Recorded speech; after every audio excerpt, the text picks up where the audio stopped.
छात्रों, science and technique में आज मैं आप लोगों को बताऊंगा अवतल दर्पण में प्रतिबिंब बनाने की आगे की 3 स्थितियां कौन कौन सी होती हैं। क्योंकि प्रथम 3 स्थितियों के बारे में मैंने पार्ट 1 में बता दिया था। अब मैं आपको बताऊंगा चौथी स्थिति, जब वस्तु वक्रता केंद्र C और मुख्य फोकस F के बीच रखी हो। तो इस स्थिति में वस्तु का प्रतिबिंब उल्टा वास्तविक वस्तु से बड़ा अनंत और वक्रता के बीच बनेगा, क्योंकि वस्तु से जाने वाली प्रथम आपतित किरण दर्पण से परावर्तित होकर नीचे की ओर निकल जाती है, मुख्य फोकस से होकर गुजर जाती है, और वस्तु से चलने वाली दूसरी किरण जो मुख्य फोकस F से होकर जाती है और दर्पण से परावर्तित होकर मुख्य अक्ष के समांतर होकर गुजर जाती है, और दोनों किरणें एक दूसरे को जहाँ काटती हैं वहाँ पर वस्तु का प्रतिबिंब बनता है। अब मैं आपको बताता हूँ चौथी स्थिति के बारे में।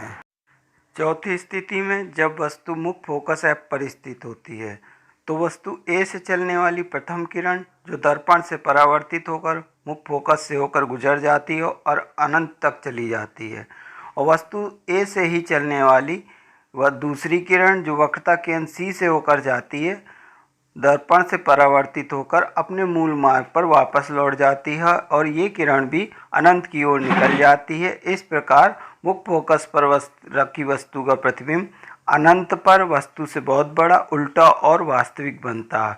आइए अब अगली स्थिति के बारे में जान लेते हैं।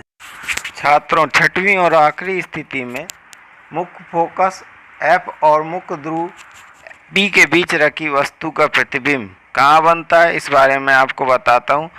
वस्तु A के ऊपरी सिरे से जो पहली किरण मुख्य अक्ष के समानांतर होकर जाती है वह दर्पण से परावर्तित होकर मुख्य फोकस F से होकर गुजर जाती है, और जो दूसरी किरण होती है वो वस्तु के ऊपरी सिरे से होकर वक्रता केंद्र से होकर जाती है, और दोनों किरणों को दर्पण के पीछे मिला दिया जाता है। जहाँ पर दोनों किरणें एक दूसरे को काटती हैं वहाँ पर वस्तु का प्रतिबिंब बनता है।